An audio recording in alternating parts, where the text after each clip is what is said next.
Welcome back to another video, guys. What's up? I'm Gio. This is Jonathan. What's going on, guys? Part of Full Lock Mom.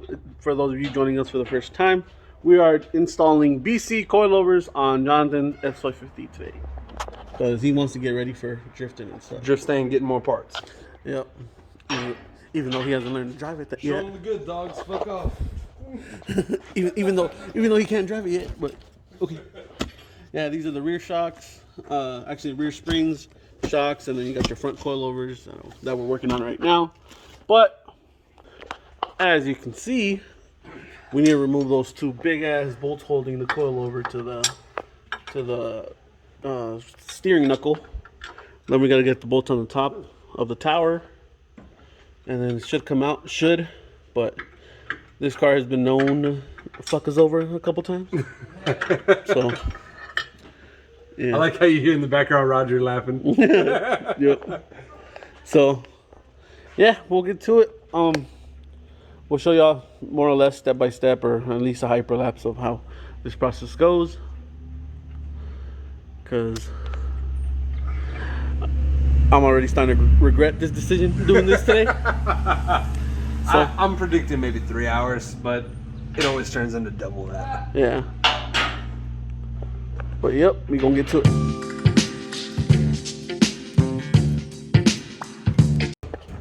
So yeah, these bolts need to get sledge hammered out to drop the knuckle, then work on the top. Then you should maneuver the strut and the whole thing together out, and then install your new one. Adjust the ride height as much as you want. We'll show you how that in a minute, and then basically pull everything back up.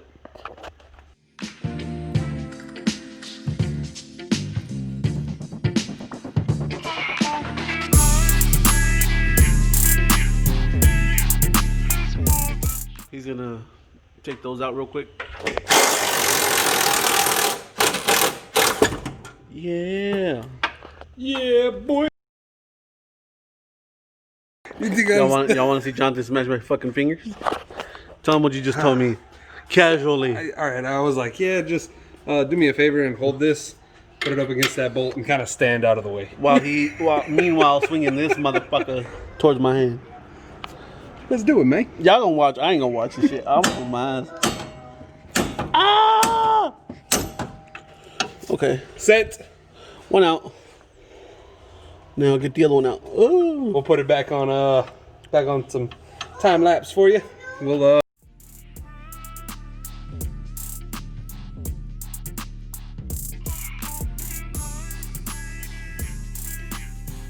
And they're out.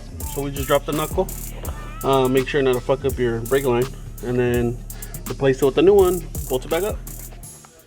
Alright, we fat, so we had to get a little fan going.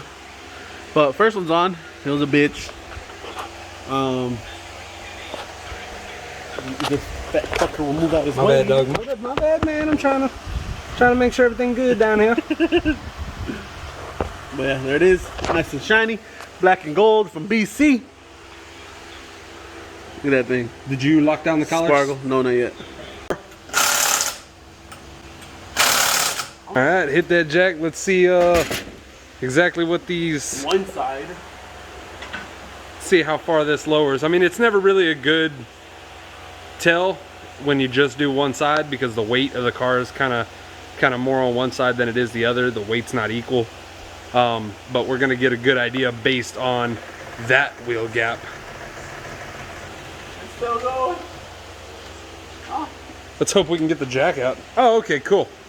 Oh, so that didn't come down nearly as much as I thought it was going to. I think they set them at yay. stock height. Stock height? Dude, these last couple of days, I cannot fucking talk. You can never talk, but that's besides the point, dog. I can always talk. So we're gonna install all four around. I'm probably gonna leave it this height because they gotta settle. Get Brembo, you know. Dirty ass fucking this brake dust carbon is just ceramic bullshit. ridiculous. Shit's nasty. Oh well. But I think I'm gonna leave stock ride height all the way around until the springs settle. You know, probably give it a week, and then I'll come back here next weekend, set up the final ride height, and get some better tires because this fitment for this wheel is fucking trash.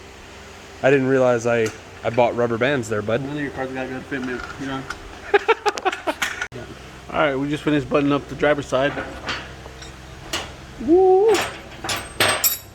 Put the wheel back on and then start on the rears. Now we're working on the rear of the car. Got the car on jack stands on the lift. Yeah.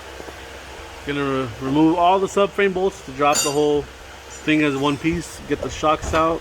I already broke the bolts, the lug nuts on the wheels to back those out and remove the wheels. Get the struts out. I'll replace them with the BC, nice and dandy ones. So yeah, making good progress.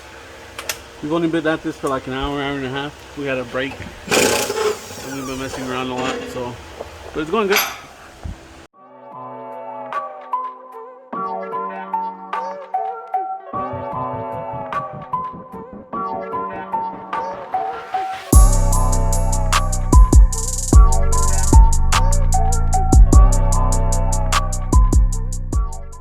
Alright, subframe is all loosened up.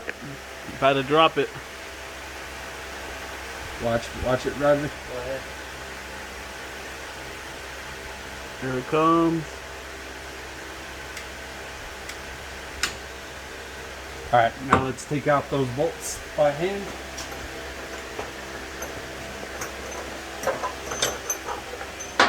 Those big ones. There's only what, 4 to 6 bolts that hold up the subframe? 4. 4.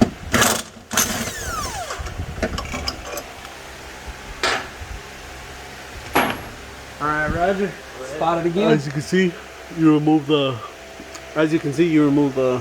exhaust mounts to drop the cradle. Coming down now. Yep. Alright. Now the question is, can we get that spring out, or does it need to keep coming down a little bit more? Is that spring still tight in there? Yep. Yeah? Alright, keep coming down.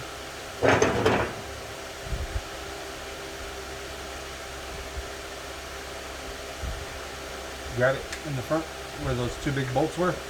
You know, grab the whole subframe. Yeah, because I got it back here. Yeah, it's just gonna kind of come straight down. Fuck. Something else is holding on to it. Something else has a grip. I know what it is. What? The struts. Right. What? The struts. No, sure enough. Struts are at full lock. Yep. So let's jack this back up, Roger.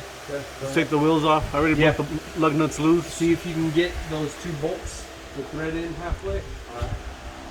We'll take the wheels off and then remove the bottom nuts off the struts. Keep going up? Yeah. Alright, right there should be good. Alright guys, so what we ended up doing was taking out all 4 of the big subframe bolts, followed by the 2, I believe, 13mm subframe braces on each side. And we took down each wheel, both wheels on each side, and then disconnected just the lower strut for now. I mean, we're gonna have to disconnect the uppers, but that's whenever we get to the strut part. On top of that, whenever you go to lower the subframe, it would be a good idea to take off the bolt here for the brake line, because lowering the subframe will put a lot of stress on the brake line. Might rip it, tear it. You don't want to do anything to that. So we went ahead and disconnected it. Other than that, everything else seems to be coming down really well. Gio's over here working on this side, and we should have this out within the next couple minutes.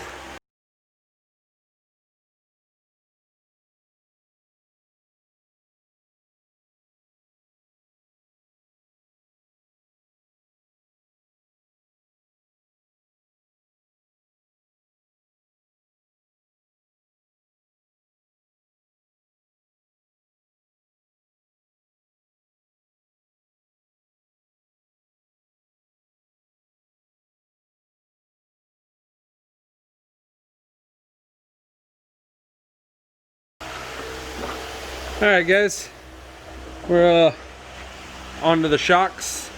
Gio's over here. He's getting out these top mounts up here. They're 2 18mm, one on each side of the top. And then down underneath, you're gonna have 2 more that go up underneath the bottom that are 13 millimeter, if I'm not mistaken. As far as the rear subframe, we got it all put back in, realigned it on all 4 bolts as best we could. Hopefully we didn't throw anything down here off. But the springs are in, and they're little perch mounts up top. Just in case any of y'all are doing BC coilover installs, they actually put a little sticker on the perch mounts that go on top of the spring that says specifically, height adjustment perches go on top of the spring. Just in case you don't know. Man, fuck this guy.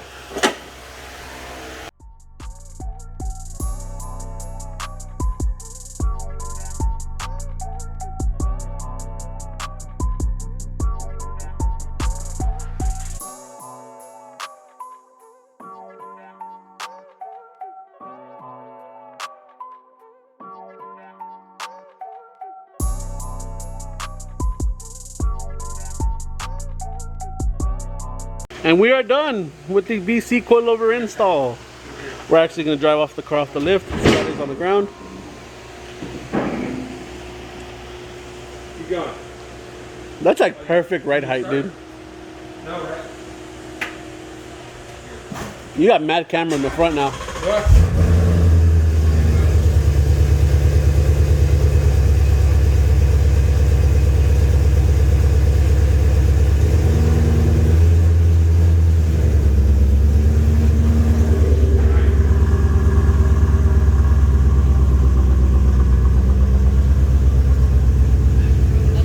Alright, turn it off. Yeah. Yeah. Gil's car is like, Right? yours is like, is it next to your dog? Alright. Well, How you liking the height? don't like the front tire fitment.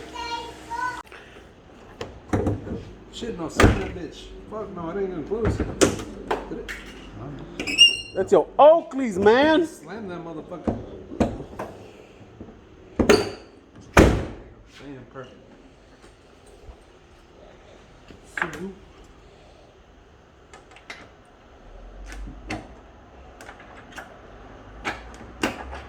Audrey does it the dumbass way. What?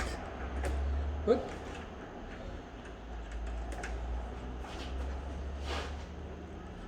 It's different. Still Put the pins the other way. Still worth it. Nah.